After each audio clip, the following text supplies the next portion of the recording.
Start करेंगे chapter 11 class 12 3D। तो 3D जो है यार ये एडवांस वर्जन है, हम बोल सकते हैं वेक्टर का। तो जिन बच्चों को वेक्टर के बारे में नॉलेज नहीं है या उन्होंने पढ़ा नहीं तो इस चैप्टर को तो भूल जाओ यार। पहले सबसे पहले वेक्टर कंप्लीट करो, बेसिक सारी बातें। तो थोड़ा सा मैं ओवरव्यू दे दूं, जो भी हमने पीछे जो भी पढ़ा है वो थोड़ा थोड़ा मैं बता देता हूँ। बस दो टर्म है वो आपको बहुत अच्छे से आने चाहिए, बार बार इसमें यूज होंगे। डायरेक्शन रेशियोज क्या होते हैं और डायरेक्शन कोसाइंस क्या होते हैं, ये दो नाम आपको 3D में दबा के मिलेंगे। और मैंने वेक्टर में एक एक करके इनका बाकायदा प्रूफ सब कुछ बताया था। तो जल्दी से एक इंट्रो पार्ट 2-3 मिनट के अंदर ये चीज़ बता देता हूँ आपको। सपोज अगर कोई सा भी मैं एक वेक्टर लेता हूँ, सपोज कोई सा भी एक वेक्टर मैंने लिया, मतलब ए वेक्टर, और वो है एक्स आई कैप, वाई जे कैप और जेड के कैप। एक मैंने ये छोटा सा वेक्टर लिया, ठीक है। आप लोग को पता होगा कि एक्स वाई जेड जो होते थे इसके स्केलर कंपोनेंट्स होते थे, और पूरा एक्स आई और पूरा वाई जे और पूरा ये हमारे क्या होते थे, वेक्टर कंपोनेंट्स होते थे। ये वेक्टर मैंने पढ़ा था। अब मैं आपको देखो पूरे चैप्टर को 3D को और वेक्टर में एकदम मैंने वेक्टर पूरे देसी मेथड से आपको पढ़ाया था, और 3D में भी यही कोशिश करूंगा। देसी इन द सेंस कि आपको फील आना चाहिए। एक्चुअली में ये जो टर्म है ना, ये मैथमेटिकली टर्म तो आप लोग सुनकर बड़े कंफ्यूज होते हैं यार, डायरेक्शन कोसाइंस क्या है, डायरेक्शन रेशियोज क्या है। बकवासगिरी है, सिंपल से हम लोग समझेंगे कि एक्स वाई और जेड को हम बोलते हैं डायरेक्शन रेशियोज। सब बताएंगे क्यों बोलते हैं, क्लियर है। अगर ये वेक्टर है, ध्यान से सुनो, अगर ये वेक्टर है तो एक्स वाई जेड जो स्केलर कंपोनेंट्स हैं वो उस वेक्टर के डायरेक्शन रेशियोज होते हैं। अब मैं एक वेक्टर लेता हूं, देखो ध्यान से, अब मैं एक वेक्टर लेता हूं ए कैप, मतलब ये यूनिट वेक्टर है। इसको मैंने इस तरीके से लिया। अब ये एक वेक्टर तो है, लेकिन ये कैसा वेक्टर है, यूनिट वेक्टर है। अगर ये यूनिट वेक्टर है तो अब एक्स वाई जेड क्या होंगे, डायरेक्शन कोसाइंस होंगे। मतलब याद रख लो यार, किसी भी यूनिट वेक्टर में जो स्केलर कंपोनेंट्स होते हैं वो ही डायरेक्शन कोसाइंस होते हैं। तो अब ये क्या होंगे, डायरेक्शन कोसाइंस। ये हमने वेक्टर में मैं पढ़ाया था, तो 1-2 मिनट के अंदर जो वेक्टर में सब कुछ पढ़ा था उसका मैं बता दूं। अच्छा, अब ये होते क्या है, लेकिन अभी तो चलो मैंने बता दिया कि आपने रट लिया कि एक्स वाई जेड, ठीक है, और ये सब क्या हो गया, डायरेक्शन कोसाइन डायरेक्शन रेशियोज हो गए। अब एक्चुअली में होता क्या है ये सब, तो डायरेक्शन कोसाइंस को पहले मैं बताऊं क्या होता है। अगर ये एक्स एक्सिस है, ये वाई एक्सिस है और एक ये जेड एक्सिस है, तो अगर मैंने कोई सा भी एक वेक्टर लिया, सपोज इस तरीके से मैंने एक वेक्टर लिया, ये ए वेक्टर, तो इसने एक्स एक्सिस के साथ, वाई एक्सिस के साथ और जेड एक्सिस के साथ कुछ ना कुछ एंगल बनाया होगा। पक्की बात है बनाया होगा। जरा वो दो पीछे 3D रखा है जो हमने देसी तरीके से बनाया था। मैं चाहता तो इसको पैसे से भी खरीद सकता था, लेकिन मैं चाहता हूं कि मैथ्स के जो टर्म्स हैं उसको देसी तरीके से आप पढ़ो। अब देखिए, हाँ देखो, X axis, Y axis, Z axis. Suppose मैंने एक ये वेक्टर लिया इस तरीके से, ये एक वेक्टर लिया, क्या इसने एक्स एक्सिस के साथ एंगल नहीं बनाया, वाई के साथ बनाया और जेड के साथ बनाया। पक्की बात है। तो इसने सपोज हम लोग लेट कर दे, एक्स के साथ अल्फा बनाया, वाई के साथ बीटा बनाया और जेड के साथ गामा बनाया। पक्की बात है। तो इन एंगल के जो कोसाइंस होते हैं, इन एंगल के जो कोसाइंस होते हैं, जैसे कॉस अल्फा और कॉस बीटा और कॉस गामा, ये उस वेक्टर के डायरेक्शन कोसाइंस होते हैं। और जो बात अब मैं बोलने जा रहा हूं याद रखना, किसी भी वेक्टर का केवल और केवल एक ही डायरेक्शन कोसाइंस होते हैं, और एक वेक्टर के infinite number of direction ratios हो सकते हैं, एक से अधिक हो सकते हैं। लेकिन होते क्या है सर ये, तो कोई से भी 3 नंबर, मैं इसको बताने जा रहा हूं डायरेक्शन रेशियोज को, कोई से भी 3 नंबर ए बी सी या सी डी ई, कैसे भी 3 नंबर अपने तरफ से ऐसे लो कि उस वेक्टर के डायरेक्शन कोसाइन से डिवाइड करने पर अगर आंसर एक ही आ जाए तो इनको हम बोल देंगे उस वेक्टर का डायरेक्शन रेशियोज। कहने का मतलब क्या है, किसी भी वेक्टर के इस कॉस अल्फा को एल बोलते हैं, एम बोलते हैं, एन बोलते हैं, हमने पढ़ाई है, ठीक है, वेक्टर में। तो मान लो सपोज ये एक वेक्टर है एक्स आई के वाई, इसके ये 3 डायरेक्शन कोसाइंस है। अब आपने 3 नंबर खुद से लिए कहीं से भी, और ऐसे लिए कि इनके साथ डिवाइड करने में हर बार आंसर एक ही आ रहा है, तो उन 3 नंबर को हम क्या बोलेंगे कि वो इस वेक्टर के डायरेक्शन रेशियोज हैं। तो एक वेक्टर का एक ही यूनिक डायरेक्शन कोसाइंस होते हैं और डायरेक्शन रेशियो कई सारे हो सकते हैं। क्लियर है? ये बात समझ आ रही है या फिर नहीं आ रही है? क्लियर है? तो ये बेसिक बातें थी कि डायरेक्शन, क्या मैं ये बोल सकता हूँ फिर कि सपोज एक ये वेक्टर है, इसके कितने डायरेक्शन कोसाइंस होंगे? 3 LMN, मतलब ये एक हो गया ना ये, तो ये यूनिक होता है। अगर L की वैल्यू 2 है, मान लो M की वैल्यू 1 है, N की 1 है, जो भी कुछ है, तो इसके अलावा L M N की और कोई वैल्यू नहीं हो सकती, यूनिक होते हैं ये। क्लियर? अब आपने क्या किया, 3 नंबर खुद से ऐसे लिए कि इनके साथ डिवाइड करने में आंसर एक आ रहा है। सपोज आपको समझाने के लिए मैंने इधर ले लिया 4, इधर ले लिया 2, इधर ले लिया 2, डिवाइड करो, देखो हर बार आंसर सेम नहीं आ रहा, 1/2 1/2 1/2। तो ये जो हैं 4 2 2 इस वेक्टर के डायरेक्शन रेशियोज हो गए। क्लियर? एक और आंसर हो सकता है इसका, देखो ये हो गया। अब मैं ऐसा करता हूँ 2 1 1, तो अभी भी आंसर सेम आएगा। तो अब ये 2 1 1 इसके क्या हो गए? डायरेक्शन रेशियोज हो गए। बात समझ आ रही ना? किसी भी वेक्टर के कितने भी डायरेक्शन रेशियो हो सकते हैं, लेकिन डायरेक्शन कोई यूनिक होता है, कभी चेंज नहीं होता। अच्छा, अब हम धीरे धीरे बढ़ेंगे 3D की तरफ। तो एक बात याद रख लो, 3D में और वेक्टर में केवल एक चीज का अंतर है, पूरे वेक्टर में हमने लाइन कहीं नहीं सुना था, लाइन कहीं सुना ही नहीं था। लाइन से पहले एक नया वर्ड यूज हुआ था जिसका नाम था डायरेक्टेड। वेक्टर को एक डायरेक्टेड लाइन बोला गया है कि अगर एक वेक्टर ये है तो ये इसी डायरेक्शन में इंक्रीज होगा, क्योंकि ये इसका इनिशियल पॉइंट होगा, ये इस तरफ इंक्रीज नहीं हो सकता वेक्टर में। अब केवल क्या है कि हम 3D में पढ़ेंगे डायरेक्टेड हटा के एक लाइन पढ़ेंगे, बस लाइन के बारे में पढ़ेंगे। और लाइन के कितने डायरेक्शन होते हैं? 2 ही तो, अरे गधे, इनफाइनाइट तो लेंथ हो सकती है उसकी, डायरेक्शन कितने होंगे लाइन के? 2 ही तो हो सकते हैं। तो जब सुनो ध्यान से, एक वेक्टर का एक ही डायरेक्शन होता है, वेक्टर का एक ही डायरेक्शन होता है, इसीलिए उसके डायरेक्शन कोसाइंस यूनिक होते हैं। तो लाइन के कितने डायरेक्शन होते हैं? 2, तो उसके डायरेक्शन कोसाइन कितने होंगे? 2 होंगे। क्लियर है? तो अब हम लोग, मैंने 3D में पैर रख दिया है, इतना आपको बेसिक आना। और मैंने वेक्टर के इंट्रो पढ़ा ऐसे दबा के बताया, देखिए प्रूफ बताया था, इसमें भी बताने की कोशिश करूंगा। लेकिन जिन बच्चों को इतना ये झमेला सब कुछ समझ आ गया ना, तो 3D भी थोड़ा बहुत समझ आएगा आपको, क्योंकि वेक्टर का एडवांस वर्जन है। चलिए अच्छा, एंजॉय करो। चलिए अच्छा, अब 3D में एंट्री कर दी है, तो 3D में याद रख लेना, वेक्टर में हमने एक लाइन ऐसी पढ़ी थी जिसका केवल एक ही डायरेक्शन होता था। 3D में हम केवल और केवल लाइन पढ़ेंगे जिसके 2 डायरेक्शन होते हैं। अब देखो प्यार से समझेंगे क्या ये सब झमेला है। एक बात सुनिए, अगर ये x एक्सिस है, ये y एक्सिस है, ये z एक्सिस है। अब मैं बात करूंगा पूरे 3D में, आप लोग कहीं भी वेक्टर तो अब सुनेंगे ही नहीं, अब सीधे एक लाइन के बारे में डिस्कस करूंगा। मैंने कहा कि सपोज ये एक कोई लाइन है, ये इस तरीके से ये लाइन है, तो लाइन इस तरफ भी इंक्रीज हो सकती है, इस तरफ भी इंक्रीज हो सकती है। क्लियर है? अच्छा, वेक्टर का केवल यूनिक डायरेक्शन कोसाइंस इसलिए होते थे क्योंकि वो केवल एक डायरेक्शन में ही जाता था। अगर मैं जल्दी से समझाऊं कि अगर ये एक वेक्टर है, ये इसका इनिशियल पॉइंट है, अगर इसने y एक्सिस को यहाँ पे कट किया तो यह क्या ये आगे जाके किसी को कट करेगा? नहीं करेगा, ये इनिशियल पॉइंट होगा। अब जितना भी इंक्रीज होगा ये इस तरफ होगा, ये जितना भी इंक्रीज होगा। अब एक बात सुनो ध्यान से जरा, अगर मैं आपसे ये कहता हूं, इसको प्यार से समझाते हैं, एक लाइन है ये, मालूम इनका ये इस तरीके से है। क्लियर है? अच्छा, अब ये लाइन है, तो लाइन के डायरेक्शन 2 होते हैं, तो इसके डायरेक्शन कोसाइंस भी 2 होंगे। और एक चीज बता दें आपको, इससे पहले याद आ गया, अभी हम लोगों ने क्लास 11th में एक चैप्टर पढ़ा था, 11 चैप्टर, जिसका नाम था स्ट्रेट लाइन। और यहाँ पर भी लाइन है, तो थोड़ा थोड़ा रिलेशन जरूर होगा। तो वहां पर आपको याद आ रहा होगा, बार बार स्लोप पढ़ते थे, स्लोप ऑफ अ लाइन। यहाँ कहीं 3D में स्लोप हटाकर उसकी जगह एक नया नाम आ गया जिसका नाम है डायरेक्शन कोसाइन। एक नंबर में पूछ सकता है कि जो 3D में हम लोग पढ़ते हैं डायरेक्शन कोसाइन, और स्ट्रेट लाइन में उसका रिलेशन किससे है? उसका रिलेशन स्लोप से है। स्लोप ऑफ अ लाइन पढ़ते थे, यहाँ पे direction cosine of a line. लेकिन क्यों सर, जब स्लोप वहां पढ़ते थे तो स्लोप यहाँ पर क्यों? तो इसका रीजन सुन लो ध्यान से जरा। अगर एक लाइन है, अगर इसने एक्स एक्सिस के साथ 30 डिग्री का एंगल बनाया, तो ये पक्का है कि y के साथ 60 बनाया होगा।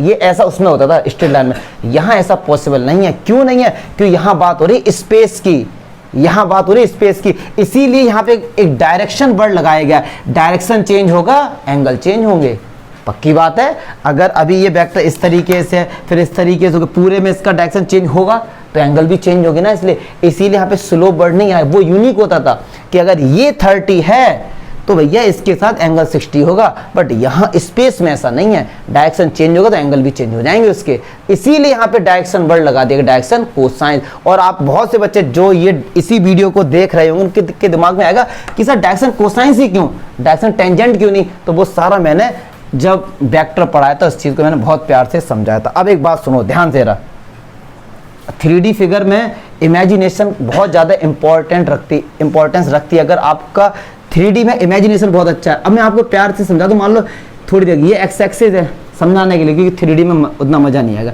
ये वाई एक्सिस है। अगर इसमें ये लाइन है, इस लाइन ने अगर एक्स एक्सिस के साथ अल्फा एंगल बनाया है तो क्या ये एंगल 180 माइनस अल्फा नहीं होगा? और ये भी तो एक्स एक्सिस के साथ है, बात को समझो ना यार। अभी तक क्या होता था वेक्टर में, अगर इसने इसके साथ अल्फा एंगल बनाया तो आगे नहीं जाता था ये, लेकिन ये तो आगे भी जाके इसको कट करेगा, बात समझ आई ना।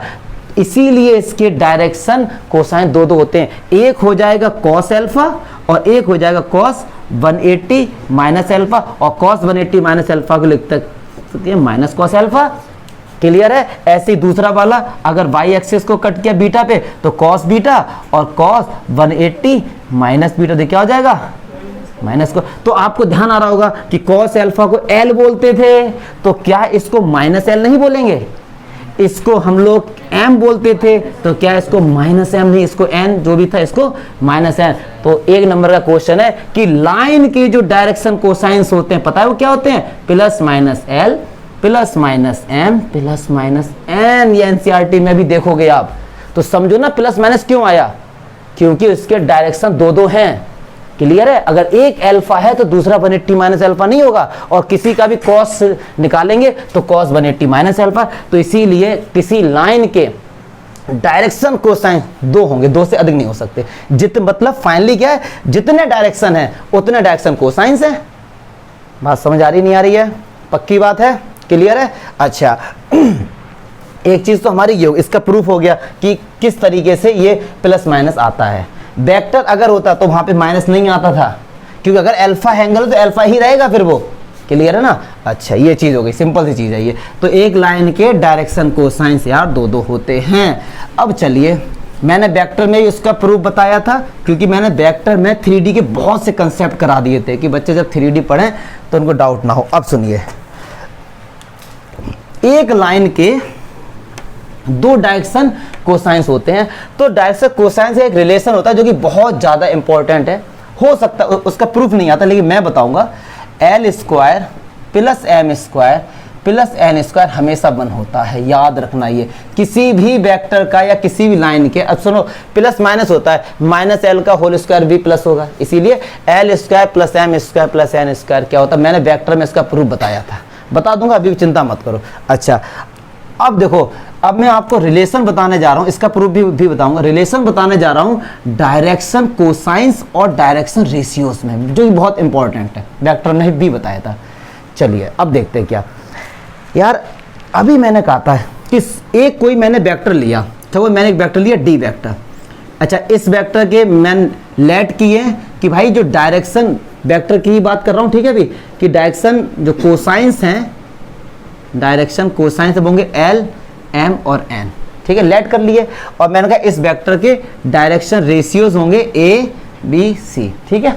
अच्छा, अभी मैंने बताया था कि डायरेक्शन कोसाइंस और डायरेक्शन रेशियोज आपस में क्या होते हैं, प्रोपोर्शनल होते हैं। मतलब अगर इनका डिवाइड कर दिया जाए तो आंसर हमेशा क्या आता है, एक आता है, कोई भी एक नंबर आएगा, यस और नो।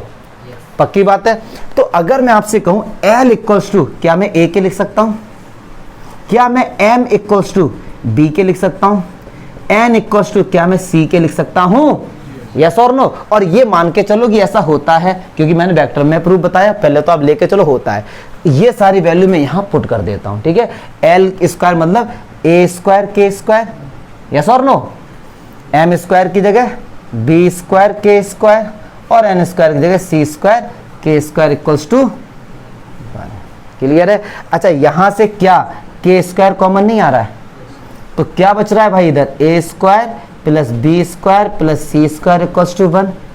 तो क्या यहाँ पे के स्क्वायर बराबर 1 upon A square plus B square plus C square नहीं आ गया? अगर मैं यहाँ से स्क्वायर हटाऊंगा तो इस प्लस माइनस और अंडर रूट लग जाएगा।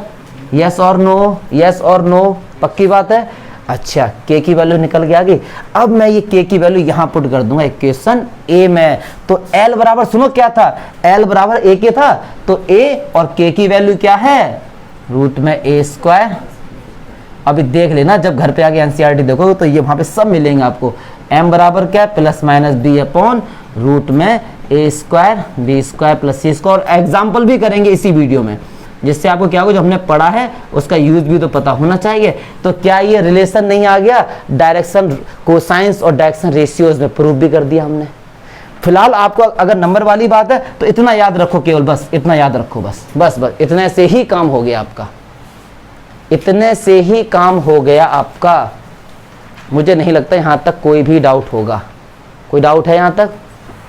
पक्की बात है? कोई डाउट है तो? अच्छा, अब सुनो, बड़ा इंटरेस्टिंग एक चीज है इस फॉर्मूले से। मल्होत्रा आगे देखो, ये फॉर्मूले हमने प्रूव कर दिए। अब बहुत से लोग एक चीज ऐसे भी लिखते हैं, L equals to L upon root में L square plus M square plus N square. अब आप सोच रहे हैं यार ये बड़ा भयंकर लॉजिक लगा दिया। अरे कुछ नहीं यार, L square plus M square plus N square की वैल्यू क्या होती है, इसको लिखो यार, फिर मतलब एल बराबर एल है ना समझ में। अब आप कहेंगे सर आपने लिखा क्यों, तो ऐसे भी क्वेश्चंस करेंगे हम लोग, ठीक है। तो इस तरीके से आप ये भी याद रख सकते हैं, रूट में एल स्क्वायर, इनका आपस में भी रिलेशन होता है, डायरेक्शन कोसाइंस का आपस में भी रिलेशन है ना, तो वो रिलेशन इस तरीके से है। ऐसे ही एम बराबर एम अपॉन रूट में एन बराबर दिस। बात समझ आ रही है, बात समझ आ रही है। अच्छा, अब मैं बड़ा कंफ्यूज हूँ, इसका प्रूफ बताऊं नहीं बताऊं, क्योंकि वेक्टर में तो मैंने बता रखा है, एग्जाम में आता भी नहीं है। तो हल्के से मैं हिंट देता हूं, जिन बच्चों ने पहली बार देखी, बहुत से बच्चे चाहते हैं ना कि एक ही जगह सब चीज मिल जाए। तो चलो इसको लिख लो पहले। तो चलिए यार इसका प्रूफ बता देते हैं कि ये कहां से क्या सब चक्कर है, देखते हैं। बात देखो यार, अब देख लो ना। अब यहाँ पे लाइन की बात करते हैं, तो लाइन में देखो, लाइन और वेक्टर में अंतर नहीं होता है। लाइन का दो डायरेक्शन हो जाते हैं, वेक्टर एक हो जाता है। तो सपोज मैंने अगर का ये पॉइंट है P, इसके कोऑर्डिनेट है x, y, z। तो एक बात बताओ, क्या ओपी वेक्टर, क्या अगर मैं वेक्टर बोलूं लाइन बोलूं, कोई भी टेंशन वाली बात नहीं है। वेक्टर समझा के और लाइन वाली बात आती तो एक माइनस साइन आ जाएगा, बस बात समझ आई ना। वेक्टर का जो भी डायरेक्शन कोसाइंस है लाइन में, उसी के नीचे माइनस और लगा देना बस। क्यों, उसके दो डायरेक्शन होते हैं। क्या मैं ओपी वेक्टर को पोजीशन वेक्टर बोल सकता हूं? क्यों, क्योंकि ओरिजिन से है, तो पोजीशन वेक्टर को नॉर्मल लोग आर से दिखा देते हैं। क्लियर है? अच्छा, अब क्या किया,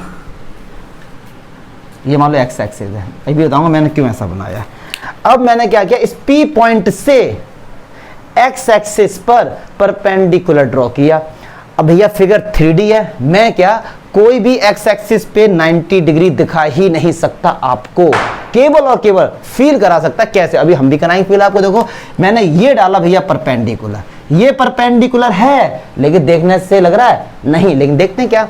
तो ये डिस्टेंस है हमारा, ये पॉइंट है A, ये डिस्टेंस है हमारा x। क्लियर है? अब देखो इसको प्रैक्टिकली समझते हैं। आप सब लोग कहेंगे ये, और इस वेक्टर ने x एक्सिस के साथ अल्फा एंगल बनाया है। चलिए अब देखते हैं प्यार से, ये 3D पे ये x axis, y axis, z axis, ये रहा भैया वेक्टर जो हमारा OP वेक्टर है, ये P पॉइंट है। अब मैंने क्या किया देखेंगे, अब मैंने यहां से ये परपेंडिकुलर ड्रॉ किया। क्लियर है?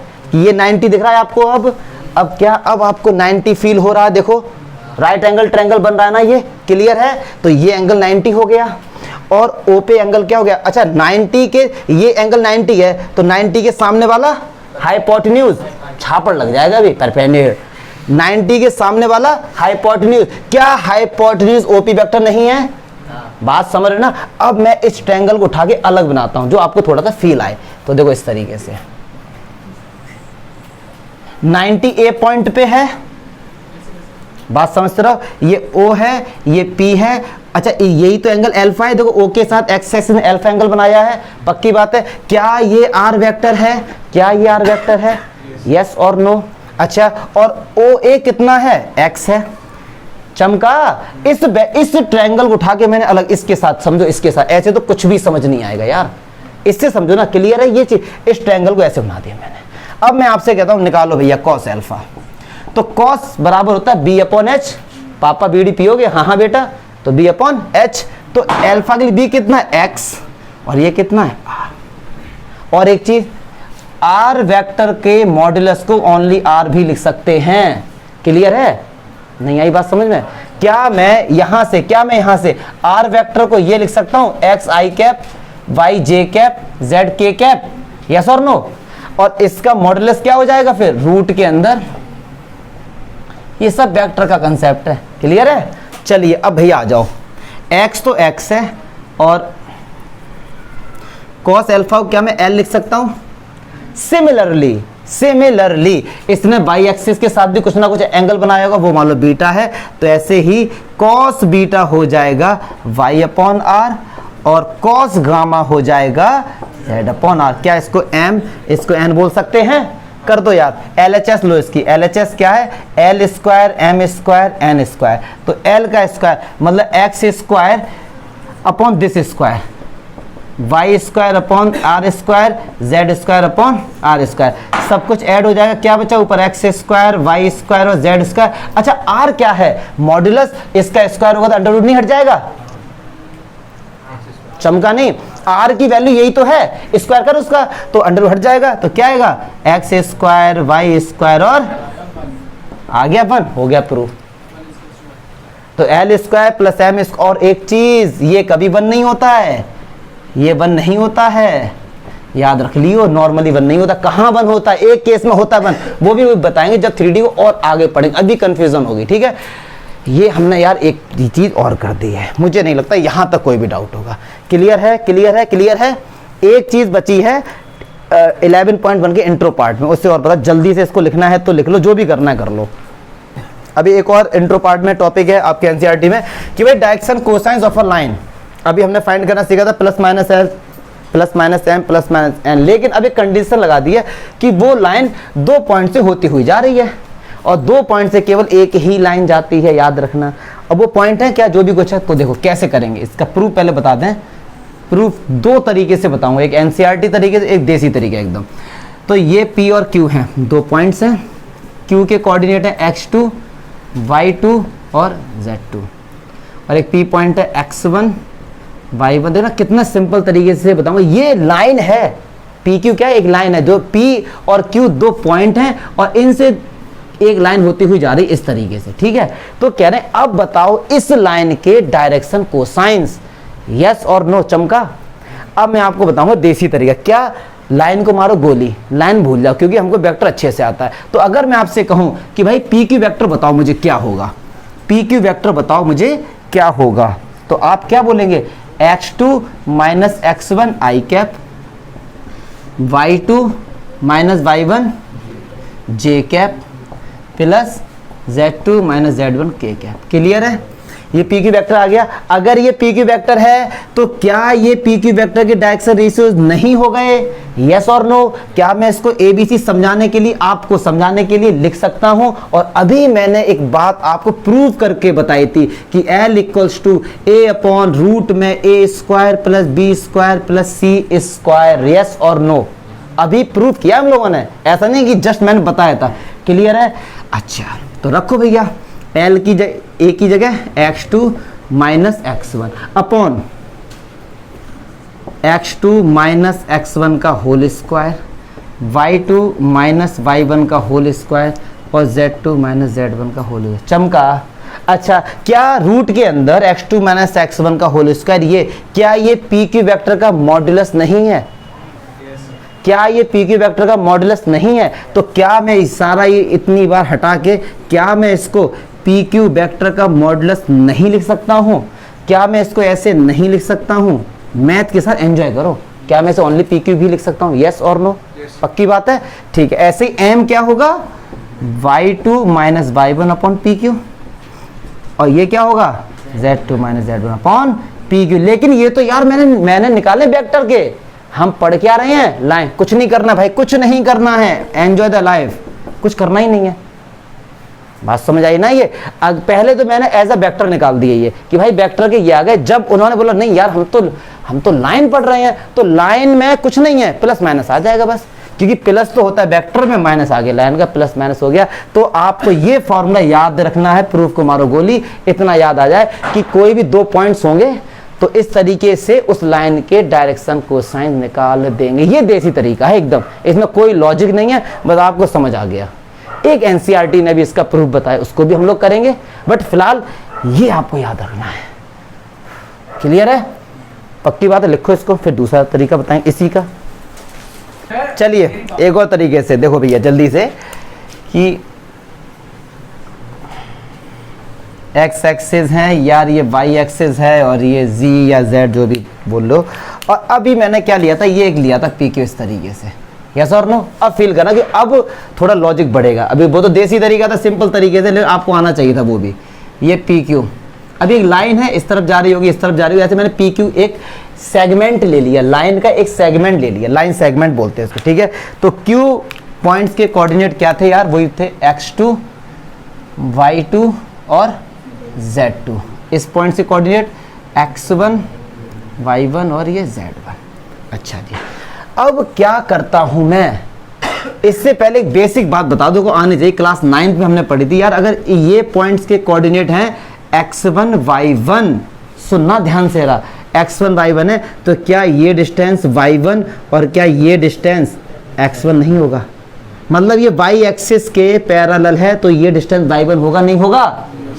ठीक है, गुड। तो अब मैंने क्या किया, इस P पॉइंट से और Q पॉइंट से मैंने एक्स वाई प्लेन पर एक चीज और करा दें, ये जो है ये एक्स वाई प्लेन है, ये वाई जेड प्लेन है और ये एक्स जेड प्लेन, ठीक है। ये बेसिक वैसी बात है, आपको मैंने परपेंडिकुलर ड्रॉ कर दी, इस तरीके से कर सकता हूं, मुझे नहीं लगता यहाँ तक कोई डाउट होगा। अच्छा ओके, अब सुनो जरा, इस लाइन ने z एक्सिस के साथ कुछ ना कुछ एंगल बनाया होगा, और z एक्सिस के साथ जो एंगल बनता है उस एंगल का नाम क्या होता है? गामा। पढ़ते आए ना, वेरी गुड, पढ़ते आए हैं। तो अगर मैं ये लाइन क्या z एक्सिस के पैरेलल है, ये वाली, अगर मैं इसको और थोड़ा आगे बढ़ाता हूं इस तरीके से, तो क्या ये एंगल गामा होगा? Correspondence angle. चमका नहीं चमका? बताओ, एक एक चीज पर बोले यस, कोई डाउट में स्टॉप कर दो मुझको। अच्छा, अब मैंने क्या यहां से परपेंडिकुलर ड्रॉ किया इस तरीके से, ये क्लियर है? कर सकते हैं। ओके, ये लाइन क्या इसके पैरेलल होगी? ये वाली लाइन क्या इसके पैरेलल होगी? बिल्कुल होगी, हमने परपेंडिकुलर ड्रॉ किया है, तो अगर ये एंगल गामा है तो ये भी एंगल गामा होगा, alternate interior angle. Class 9th की बेसिक बात है। अच्छा वेरी गुड, और ये एंगल 90 है ही। अब सुनो, ये जो लाइन है, ये लाइन, क्या ये लाइन z एक्सिस के पैरेलल नहीं है? है या नहीं है? बिल्कुल है। तो क्या ये पूरा डिस्टेंस z2 नहीं हो गया, यहां से लेके यहां तक का?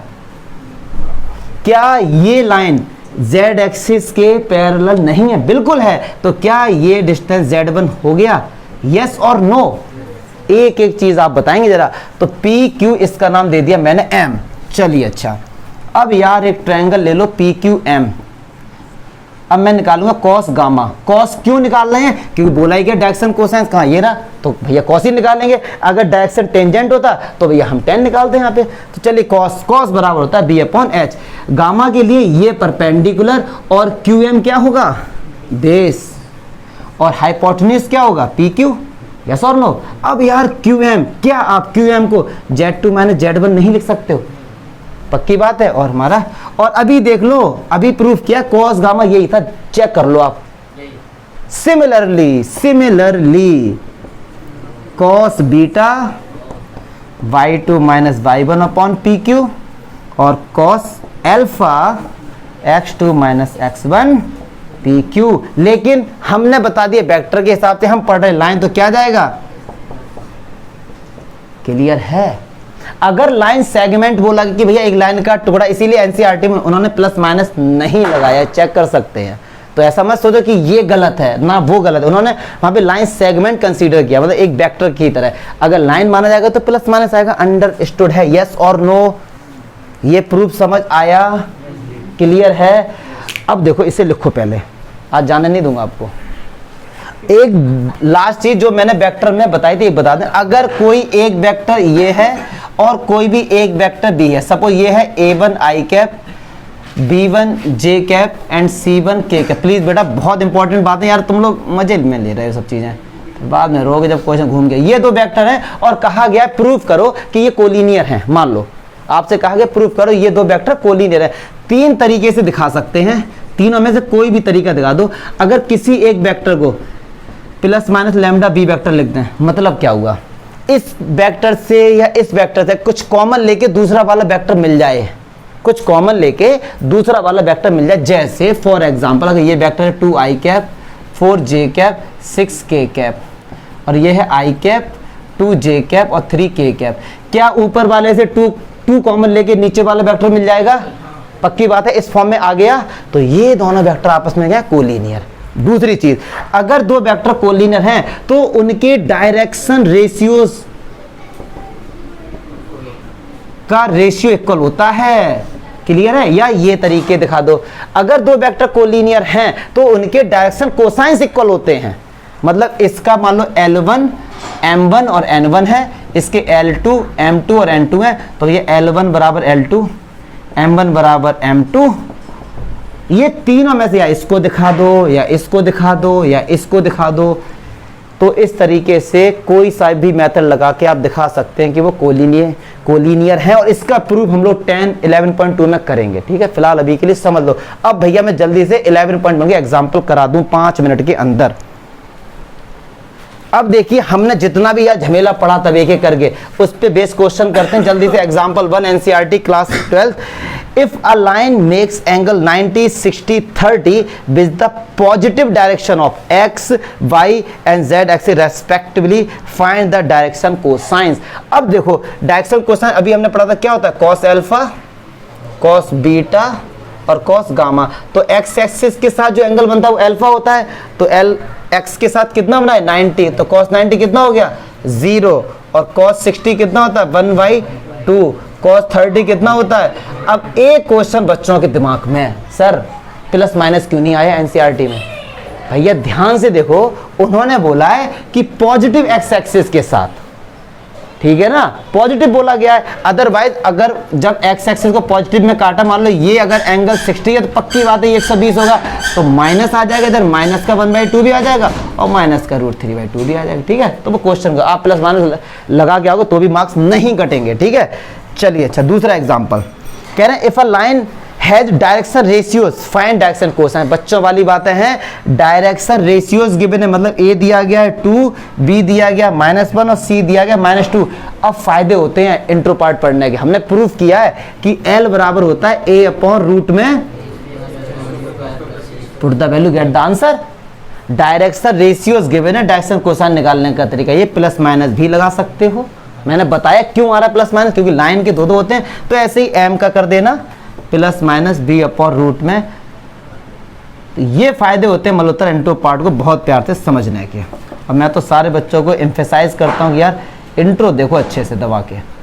चलिए फिर कह रहे हैं फाइंड, अब देखो भैया अभी प्रूफ किया, तीसरा क्या है कि find the direction cosines of a line passing through 2 points. ये p पॉइंट है और ये q पॉइंट है, तो ये क्या -2 4 -5 और 1 2 3। क्लियर है? अभी फॉर्मूला पढ़ा था हमने, cos अल्फा बराबर होता है x2 - x1, तो 1 से इसको माइनस करेंगे 3 अपॉन इसका मैग्नीट्यूड। तो मैग्नीट्यूड तो यार आपको निकालना आना चाहिए। पहले तो ये वेक्टर बना दो, तो पी क्यू वेक्टर क्या बनेगा आपसे, 1 से गया 3i cap -2 j cap plus का 8 k कैप, तो 3 3 9 2 2 4 8 8 64।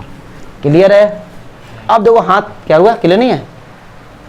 इसमें क्या दिक्कत है, cos बीटा, तो cos बीटा क्या होगा y2 - y1, 2 से ये माइनस किया तो माइनस का 2 अपॉन यही सब 64 और 4 68 60 77। ठीक है, ये हो गया, ऐसे वो निकाल देना। अब ये दो, अब आपको इसमें कुछ समझ में कुछ मतलब दिक्कत होगी नहीं, क्योंकि हमने इंटर पर दबा कर लिया। चलिए 4, हाँ इसमें मजा आएगा, ये क्वेश्चन बढ़िया। 4 क्वेश्चन मुझे लगा ठीक ठाक, जो बच्चों को समझ में थोड़ी दिक्कत करेगा। Find the direction cosines of x y and z axis. ये बड़ा मजेदार क्वेश्चन है, इसको मैं बहुत थोड़ा डीप 2-3 मिनट तसल्ली से लेके समझाऊंगा, ये बड़ा अच्छा क्वेश्चन है। और जिन बच्चों को दिक्कत है वो कोई कुछ भी करो, देखते रहो उधर। कह रहे हैं कि एक्स वाई जेड के डायरेक्शन कोसाइंस बताओ, बहुत अच्छे से समझेंगे। एक्स वाई जेड के डायरेक्शन कोसाइन, पहले हम बात करेंगे एक्स के डायरेक्शन कोसाइन। अब इन्होंने बोला है कि एक्स एक्सिस के डायरेक्शन कोसाइन बताओ। एक्स एक्सिस पहले बोला, फिर वाई के, फिर जेड के।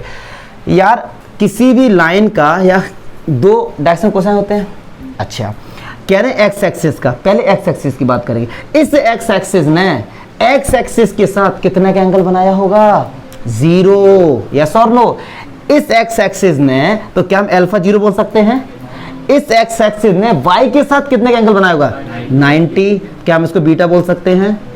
इस एक्स एक्सिस ने जेड के साथ कितना बनाया होगा? 90, क्योंकि आपस में क्या होते हैं? सब परपेंडिकुलर। तो एक्स एक्सिस के डायरेक्शन कोसाइन एल हो गया cos 0। cos 0 कितना होता है? 1। m हो गया cos 90। cos 90 कितना होता है? 0। m cos 90। तो ये तो निकल के आ गए एक्स एक्सिस के डायरेक्शन कोसाइंस 1, 0, 0। फिर कह रहे y के अलग बताओ। ठीक है भैया, y एक्सिस ने x एक्सिस के साथ कितने का एंगल बनाया होगा? 90 का। तो इसके लिए अल्फा कितना हो गया? 90। y एक्सिस ने y के साथ कितना एंगल बनाया होगा? 0 का। तो इसके लिए बीटा कितना हो गया? y एक्सिस ने गामा के साथ कितना बनाया होगा? 90। ओके, तो इसका cos 90 कितना हो गया? 0। cos 0 1, इसके ये हो गए, ऐसे इसके 0, 0 निकाल लेंगे ना तीनों के। चमका। यहां पे एक्स एक्सिस एक लाइन कंसीडर करो ना, क्लियर। अब लास्ट क्वेश्चन बचा एग्जाम्पल का, वो हम लोग देसी तरीके से करेंगे जैसे अभी हमने किया था। मल्होत्रा ये कह रहे हैं भैया ये प्रूफ कर दो कि ये 3 पॉइंट कोलिनियर हैं, इसीलिए मैंने कोलिनियर का भी चक्कर बताया था। तो देखो ध्यान से रहा, हमसे बोला गया है कि ये जो पॉइंट्स हैं ये कोलिनियर हैं।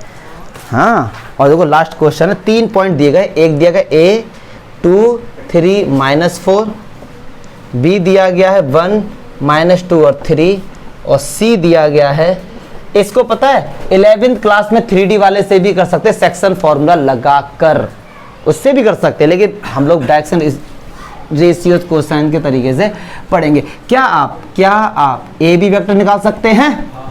क्या आप बी सी वेक्टर निकाल सकते हैं? Very good. तो ये माइनस का i कैप, माइनस का 5j कैप, और 3 और -7k कैप। ऐसे ये 3 से बन गया 2i कैप प्लस का 10j कैप और माइनस का 14। चमका। अब देखो ध्यान से सुनो, अगर मैं आपसे कहूं तीनों तरीके जो अभी मैंने बताए थे, मैं तीनों तरीके से बता सकता हूं। पहला तरीका, क्या बीसी वेक्टर को मैं ऐसा लिख सकता हूं, मैं यहां से क्या लूं, ये किसका आएगा? -2 अगर मैं यहां से कॉमन लेता हूं तो माइनस का i कैप, माइनस का 5j कैप प्लस का 7k कैप। क्या मैं इसको -2 ए बी वेक्टर लिख सकता हूं? इसका मतलब क्या मैं बी सी वेक्टर को ऐसे लिख सकता हूं? मतलब कुछ कॉमन लिया और वही वेक्टर आ गया। सो ए बी वेक्टर और बी सी वेक्टर आपस में क्या हो गए? कोलिनियर या पैरेलल, एक ही बात है। ये कोलिनियर हैं, एक सीध में ही तो है, पक्की बात है। तो यही तो प्रूफ करना था, एक तरीका। दूसरा तरीका मैंने बोला था, अगर इनके डायरेक्शन रेशियोज का डिवाइड करें और आंसर एक ही आए, तो इसका डायरेक्शन रेशियो कितना? -1, इसका 2, इसका -5, इसका 10, इसका 7, इसका -14। देखो भैया बराबर आ रहा, हर केस में माइनस का 1/2 आ रहा बराबर, तो भी ये कोलिनियर हैं। चमका। अब इनके निकालो डायरेक्शन कोसाइंस और इसके भी निकालो। करूंगा, भागो मत, तसल्ली से पढ़ो यार, एक एक करके। चलो पहले इसका निकालता हूँ एल, एक एक निकाल के दिखा दो। इसका निकालता हूँ एल। एल का फॉर्मूला होता है a/रूट में a² + b², तो -1/रूट में 1 का स्क्वायर 1, 5 का स्क्वायर 25, 7 का स्क्वायर 49, 50 75। चलिए इसका निकालते हैं हम। तो ये 2/रूट में 2 का स्क्वायर 4, 10 का 100 और 14 का 196, तो 2/100 300। अब आप कहेंगे अरे सर कहाँ आ रहा है सर बराबर, क्या बात कर रहे हो, आप तो कह रहे थे बराबर था। सॉल्व कर लो इसको जरा, ठीक है, सॉल्व कर ले। अब आप कहेंगे सर कुछ भी सॉल्व कर लो, आपका जो आंसर आएगा ना कि सर कुछ भी सॉल्व कर लो, यहाँ माइनस है यहाँ प्लस है, बराबर कैसे आएंगे? माइनस तो केवल डायरेक्शन बताता है, यहाँ पे हम तो बात करेंगे मैग्नीट्यूड की। तो ये और ये इक्वल हैं, अभी देखते हैं। 300 के फैक्टर करो तो 2 से किया तो ये कितना हो गया 150, फिर 2 से किया 75, ये 2 बाहर आ जाएगा और 2 से 2 कैंसिल, आ गया ना 1/75। लेकिन माइनस साइन कंफ्यूज मत होना, माइनस साइन इतना दिखा रहा है कि ये इस तरफ है ये इस तरफ है तो कोलिनियर फिर भी। तो भाई इस तरीके से हैं क्वेश्चन वगैरह, तीनों तरीके से करो। Enjoy the life without wife, जल्दी से करते हैं, ठीक है।